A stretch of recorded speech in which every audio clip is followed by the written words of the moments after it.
YouTubers, Mike Martin's here, Mike Martin's channel. I got a really good story here for the logging industry. I live in a small town, Merritt, and we depend on the logging industry here.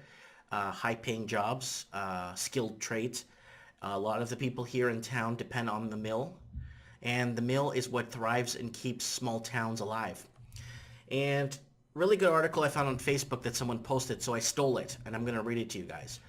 Raw logs and lost jobs, how the government has sacrificed forest communities. Growing raw log exports mean almost 5,000 lost employment opportunities. This is huge, people. 5,000 high-paid jobs. These guys pay into pensions. These guys pay into taxes. They pay.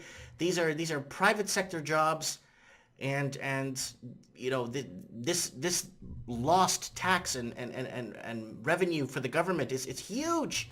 So let's get this out. It's a hard-hitting article. Its members include the most powerful players in the province's forest industry, companies that do a vast majority of logging on British Columbia's coast. Its website boasts of innovative high-tech companies whose workers turn out a growing array of forest and wood products. That's what they do for the shareholders. I read a lot of portfolios and I see a lot of that. It's cute, but yeah. But truth. Members of the Coast Forest Productions Association are far from the job creators they could be. While forest industries manufacturing on BC's coast stagnates, CFPA member companies, including a huge corporation, Timberwest, Western Forest Products, and Interfor, collectively ship millions of cubic meters of raw, unprocessed logs out of the provinces each year. A practice the association claims that will increase profits, which may one day lead to investments in new sawmills. That's fantastic. That creates jobs, that gets people out of the city and moving into towns like this. Included in the export mix are logs from old growth trees harvested on Vancouver Island and the Haidagawi and the Nass Valley in northern BC and up and down the province's coast, including the Great Bear Rainforest. BC's much-touted showcase for coastal forest conservation and ecosystem-based logging. Since 2013, the year Premier Christy Clark led the government to re-election, almost 26 million cubic meters of raw logs were shipped from the province, which a combined sales value of more than, watch this people, $3 billion. No government in BC history has sanctioned such a high level of valuable raw log exports on its watch, or it's been so silent about the consequences. Last year, nearly 6.3 million cubic meters of raw logs left the province. Had those unprocessed logs been milled in BC, instead an estimated 3,650 more men and women would have been working in the province's neglected forest sector, moving up the value chain and making it even higher value forest products would have added even more jobs to the tally. Yeah, it's really good. I mean, it's like a butcher shop. The butcher could own the animal, slaughter the animal, and process the animal for repackaging and selling the meat. And then, you know, you get what I'm saying, right? This way, they're just slaughtering the animal and chucking it and selling it as is and let the other people carve it up and make the real profits off it, right? And this is taking away 3,650 men and women that could have worked in the sector and creating more sawmills. For more than 4 years, the provincial government has invested much political capital in largely failed attempt to create new liquefied natural gas industry. And that's gone nowhere. An initiative in tatters with only one company committed to a modest project that may one day employ 100 people. Meanwhile, thousands more forest industry jobs may soon be on the chopping block should the upward trend in raw log exports continued unchecked.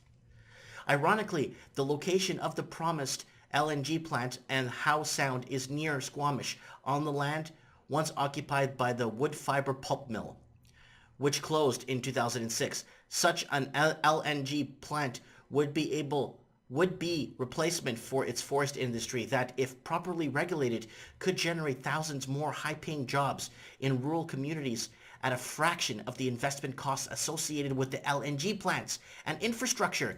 This is amazing. Barring changes in government policies, there is every reason to believe that similar fate awaits other pulp mills and sawmills. BC's coast, in part because of what is logged today, never enters a domestic mill. So, raw logging is good. Raw logging, it'd be nice to raw log, process, mill it, fabricate it into furniture, and sell it to the furniture store. And that's a lucrative business. That's like taking no more middleman. It's just right through. Raw logs are strictly speaking forest products, but they are the most rudimentary, lowest value of all products derived from trees. Depending on age and quality, of real value added would mean transforming those logs into studs and joints and frame our houses, the floors we walk on, or the guitars and pianos we play. In the 2016, the log exports climbed more than 6.2% and had reached just under 6.3 million cubic meters. The increase meant that nearly 1 in 3 trees logged on the coast left the province in raw log form. And this is a really long article, people. And let's get to the point of the... Whoa, there's still more. Holy smokes. Yeah, I'll leave a link below for you guys to read. This is a really good article. I read it. Yeah, let's see what here.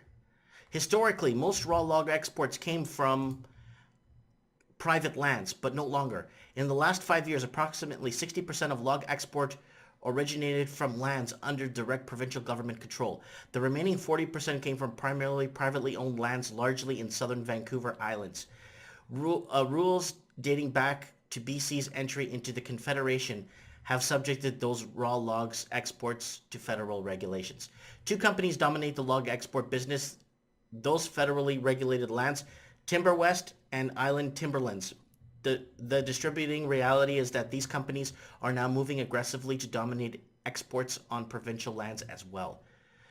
A value added in quotations initiative by one of these companies underscores what may be at risk as the provincial government continues to ignore BC's languishing forest sector.